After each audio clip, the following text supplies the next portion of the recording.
בראשית. בראשית, פרק א'.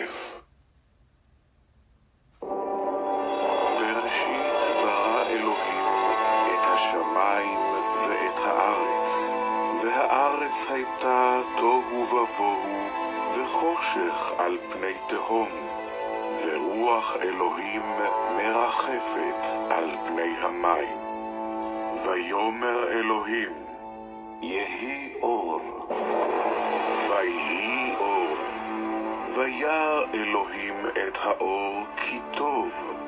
ויבדל אלוהים בין האור ובין החושך. ויקרא אלוהים לאור יום, ולחושך קרא לילה.